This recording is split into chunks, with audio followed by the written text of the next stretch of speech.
What is up guys, Untitled here.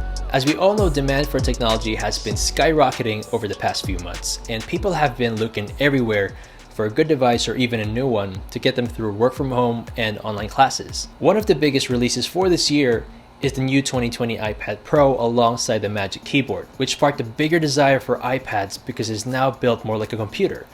So the question going around is, should I get myself a new laptop or should I get myself the iPad Pro? Well, judging from the looks itself, it does seem that the iPad has the better and more fun experience because of a whole new hardware setup, but is it really worthy of replacing a laptop? Kinda.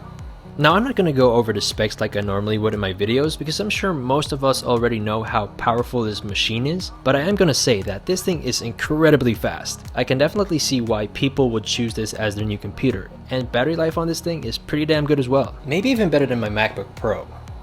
Well, I don't know about that, but yeah, battery on the iPad has been really impressive, and let's not forget about that glorious 120Hz refresh rate. I know what you're thinking, why am I talking about the 2020 iPad Pro when I got the older one right here? Well, they're basically just the same thing except that a newer one has a different camera setup, so if you have one of these, I don't really recommend that you buy the newer one, because the Magic Keyboard will work just as fine with this one. Okay, so the iPad Pro covers all of the basic necessities for every kind of user. You can type, write, store files, browse the web, and edit photos natively. And with the App Store having over 1 million apps designed just for the iPad, I think it's safe to say that you'll be able to find an app for whatever you need. Now that Apple came up with the Magic Keyboard, the iPad is now more capable and much more powerful than ever before. But unfortunately, I don't have one to show to you guys. Instead, I'm using the Smart Keyboard Folio, which is still pretty great. I like this a lot.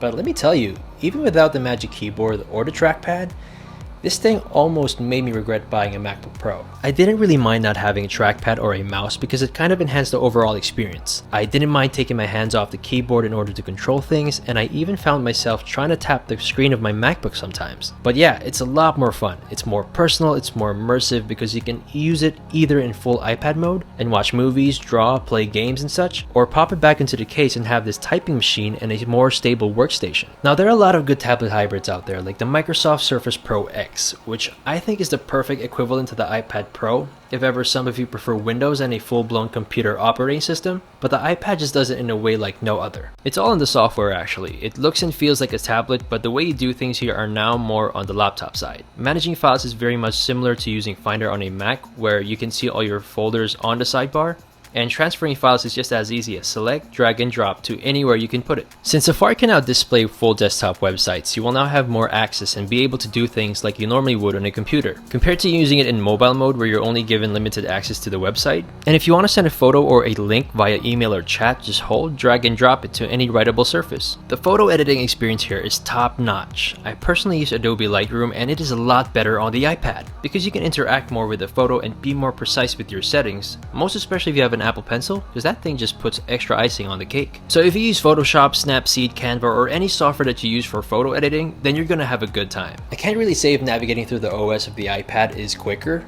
It kind of depends on what you want to do, but launching apps here is a lot snappier for sure, especially if you want to go for split screen mode for multitasking. And in some apps, there's some small details too that help you save some time. If you plan on getting the Magic Keyboard, then by all means do it. Go spend that extra money. I've tried it in an Apple store before and it really presents the complete package, but you must know that you cannot control everything on this Magic Keyboard.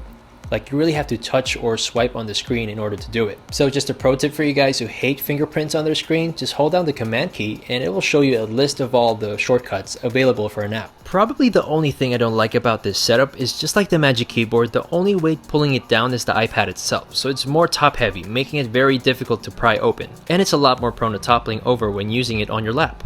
Unlike a laptop where most of the weight is at the bottom and the screen is just thin and light, so it makes it easier to lift it up. You also can't resize any of the app windows, like you can't view 4 different apps at the same time. You're only limited to 2 apps at once using split screen, and some apps don't even actually work to their full potential if used in split screen.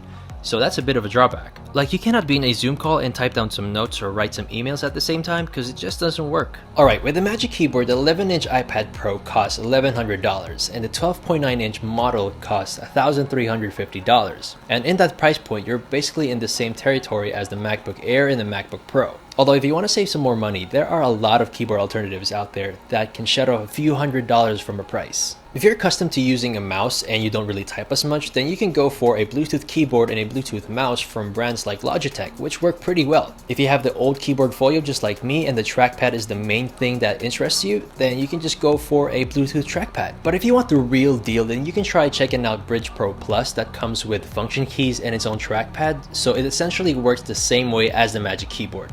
And it costs more than $100 less. Although the only downside to choosing these cheaper alternatives is that you won't be able to use your iPad as one whole unit anymore. But if that doesn't bother you, then go for it. With the price being very close to a laptop, I really want to say that the iPad is the way to go because it's so much more fun and display is awesome. And I like having something that you can pop out of the case, use it, and pop it back in. But yeah, I'm still going for a laptop. I mean, the iPad has insane performance and all that good stuff, but it's quite not there yet. The main reason is because a laptop for me is more ergonomic and is more flexible when it comes to user experience, so I still prefer to edit my videos and do all my work with the laptop. And the lack of the function keys on the Magic Keyboard or this keyboard folio is just a big no for me. Like, I typed my whole review on the iPad and I always had to exit the app or swipe down just to change the song. If not, then I had this small window blocking almost half of the screen. Just a couple petty gripes, but that's just me. Those function keys are just a huge part of what makes multitasking easier on a laptop. But if the iPad Pro is something that appeals to your needs, then go get one. Especially if you're always on the go, like you need something reliable to jot down notes, reply to emails, enjoy the occasional video streaming and gaming. It's a really solid device and it is deemed to be the future of portable computers. And that's about it. Let me know if you have any questions about the iPad Pro, if ever you're still unsure about getting one. And feel free to drop a comment down below if ever I left anything out in the video. And thank you guys again so much for watching. Don't forget to like the video and subscribe to my channel for more content. I'll always appreciate your support. I'll see you guys in the next one. Although the new... What? Although the new... More like an iPad. But duh. 11-inch... MacBook Pro. The new one. Videos in the laptop. It's for me. So... computers.